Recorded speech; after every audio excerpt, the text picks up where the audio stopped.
Hello everyone, welcome back to the channel. Today it's all about Man United versus Grimsby in the second round of the Carabao Cup. We didn't make Europe, so since we are not playing in Europe, we are going to start at the second round. All the teams that are not in Europe start at the second round of the Carabao Cup. It's going to be a routine game.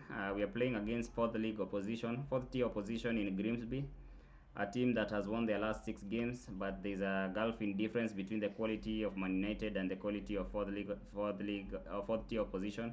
As you can see from this graphic, you can look at the games we have played against fourth tier opposition in the League Cup. We played all the way in 1960 against Exeter, where it was a two-leg game. We won 5-2, and all these other games, Man United has been able to win all of them, and they have never lost a single game against fourth tier opposition. So what that tells you is that it's expected to be a win. The gulf in quality is just too much. If the players take it seriously, then there should be no problem with this game. One of the things that you realize is that when players don't take this lower league teams seriously, they put in a good performance, probably defend with their lives, and they can get a draw, which is not good because a draw leads directly to penalties. And when in a case of penalties, it's a game of 50-50. Any team can win it.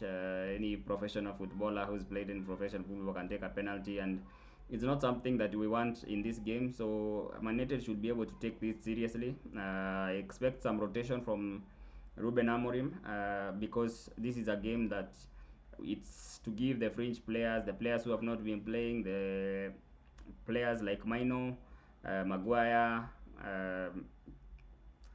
Ogate, Zaxi, players who haven't started or who have not had enough minutes in games can start this game and be able to show the manager that they are good enough to start in the league. So let's think about the predictions. So I'm going to predict the first 11. I think, in my opinion, these are the players that should be given game time. We have Tom Heaton in goal. He played in the preseason and he was good in preseason. This is a game against low tier opposition, so I expect he shouldn't have any problem being the goalkeeper. The centre backs, we are going to with Heaven in the left wing back position. Heaven needs game time, and he can be able to handle such games. We have Maguire and Euro. I still think Euro has been playing all the games, but he should start this game. I think the lead should get a rest. In midfield, we should try the Mainoo Ugarte pairing. It played well again in preseason, and this is a game where Mainoo needs game time. There have been a lot of reports about Mainoo leaving in the Athletic today, about Man United willing to accept a 45 million pound bid for Mainoo. And I think most of these news are just created by the media to create unrest, or just for the sake of creating views. So this starting of Mainoo should be able to end such speculation, because the season is long and he'll get game time, and not necessarily against Grimsby, but if he plays against Grimsby well, he might get some game time against Burnley. So Ugarte and Mainoo should be in the midfield.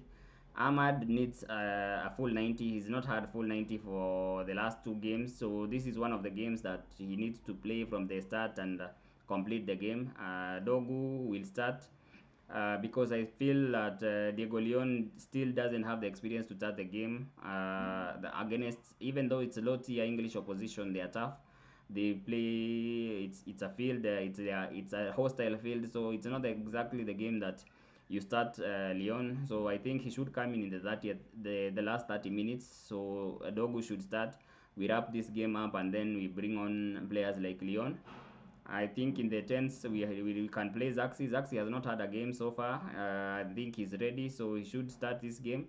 Mount should also start in the 10. I'd expect that we dress Mbeumo and Cunha. I know it's early, but we don't need to probably risk them in such a game. And then forward I'd place Esco. Esco is in need of game time. He's not played a full game. He's not started a game for Man United yet, and this is the kind of game that you would expect him to start and get some minutes. So I think it would be good if he can start this game, get some minutes, and probably show what he can do. Get ready for the game against Burnley, which I expect he should start also. It's time we started using our striker. We realized that when he came on, we didn't coordinate well. We were not using him well. We were not passing to him. He was not. I don't think I saw a pass that went to him directly in the box from the players. It was either a shot or a misplaced cross. So I think it's time we learned how to use the striker. We have been, especially in last season where we had Hoyland and they had young players behind him. They kept shooting instead of passing to the striker. So this team can benefit from understanding how to use a striker, how to play with Sesko. The sooner they learn, the better. So such games should be used to create that chemistry between the players and their striker. They should be used to going forward so that he can play against Burnley. And then after the international break that comes immediately after the game against Burnley, then he can come back and start playing regularly as the striker, because the club invested a lot in him, and we expect that he'll see a lot of game time. So the sooner we start, the better, because the last two games have shown that we need a striker, and if you can use the striker well, then we can start getting the points we need in order to move up the table.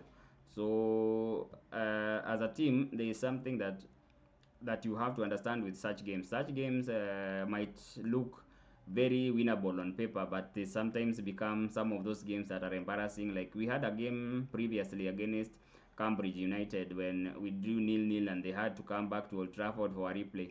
This game, such games, by then the Carabao Cup had replay. So if you can have, I think it was the FA Cups that had replay. So if you can have such games and they end nil-nil, then it goes to penalties. Then you risk being knocked out. And right now, we need a lot of positivity. There's been a lot in the media, people trying to talk about Man United, the manager, the record.